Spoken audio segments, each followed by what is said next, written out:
The Battle of Savo Island took place on the night of October 8th into the morning of the 9th in 1942. This occurred approximately 2 months after the devastating Japanese defeat at the Battle of Midway, which resulted in the devastation of the Japanese main carrier fleet. Many people believe that after the American victory at Midway, the United States won every battle against the Japanese for the rest of the war. However, this is not true. The Battle of Savo Island is known as one of the most decisive, embarrassing naval defeats in American military history. This naval skirmish was the first of many naval engagements to come in the 6-month-long Guadalcanal campaign. In this campaign, America was waging in order to seize control of the Solomon Islands. The geographical location was of great strategic importance to both the Japanese and the Americans because it was located between Hawaii and Australia. If the United States controlled these islands, they would be able to have a more direct, secure line of communication with their main ally in the region, Australia.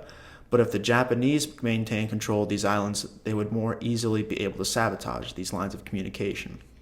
The United States was pursuing this offensive due to their Pacific strategy of island hopping. This strategy consisted of the U.S. overtaking Japanese-held islands through the use of naval and air support that was followed by a ground invasion. These islands would then be used as air bases, or, in other words, unsinkable aircraft carriers that brought them closer and closer to the Japanese mainland that would allow them to continue their attack on Japan.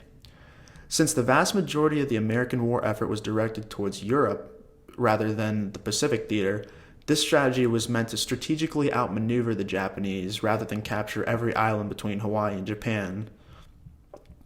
This battle only lasted a couple of hours, but it left the U.S. Marines stranded on Guadalcanal and Florida Island without any naval support.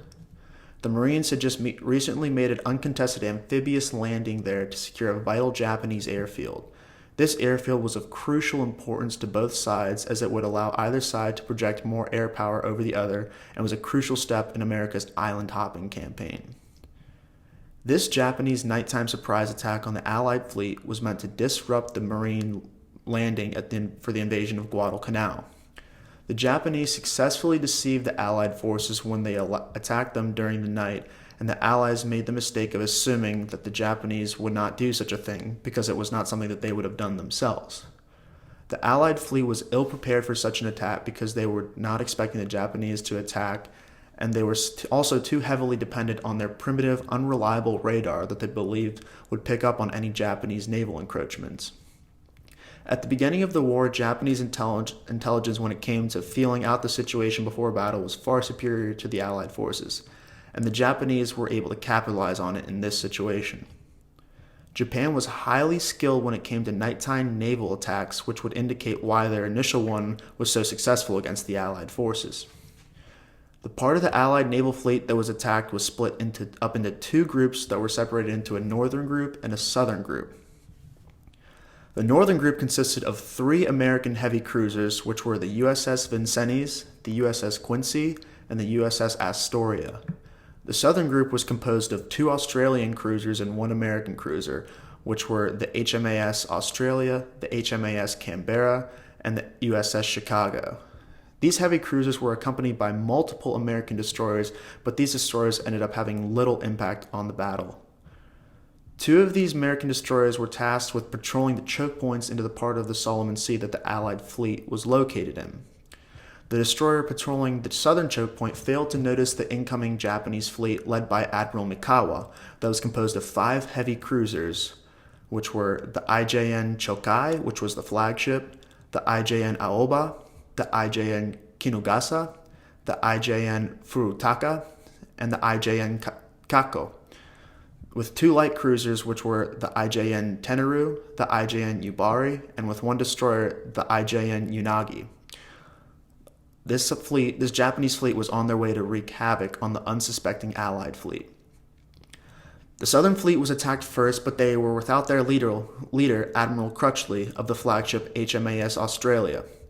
This left the USS Chicago in charge, and when the Japanese fleet opened fire on them and the HMAS Canberra, the crew was unprepared and resting following a long day of duty.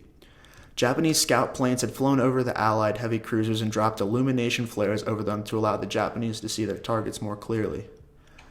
Many Allied sailors heard these planes, but a lot of them assumed they were friendly planes, leading to mass confusion, making them all the more vulnerable. The USS Chicago was hit by a torpedo right in the bow, and it lost the majority of its power and had no choice but to pull out of the fight. The HMAS Canberra sustained multiple hits from shells, resulting in the death of their captain and a loss of propulsion. Following internal explosions, the Australians decided to scuttle the Canberra, permanently retiring her from service. For whatever reason, the USS Chicago did not notify the northern group that they had just been attacked. So when the Japanese fleet converged on the northern group in two separate groups, they too were caught off guard. When the Japanese attack had begun on them, many of the sailors believed that they were experiencing friendly fire, so they were not immediately running to man their battle stations. The captain of the USS Astoria even ordered a ceasefire on the Japanese fleet when they were initially being shelled because he believed that it was friendly fire, which ended up being a fateful mistake for that heavy cruiser.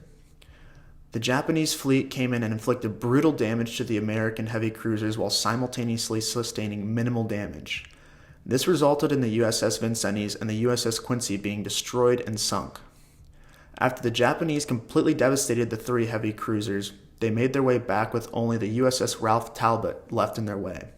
The Ralph Talbot was only a lone destroyer patrolling the choke point north of Savo Island, so it did not stand a chance against the entirety of the Japanese fleet. The Ralph Talbot was almost sunk but had a stroke of good fortune when heavy rains forced the Japanese to pull out of the attack.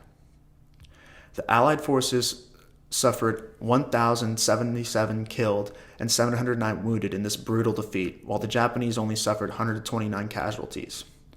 The number of Americans that were killed in this battle is almost as high as the number of Marines who were killed in the entire Guadalcanal campaign.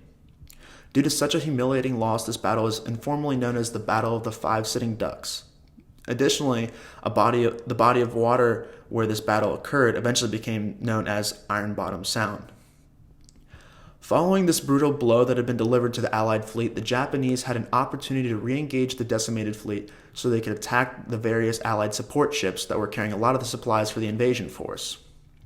Admiral Mikawa, however, decided not to do so because he realized that his fleet would not have the cover of nighttime to conceal his retreat, which would make him vulnerable to U.S. aerial attack.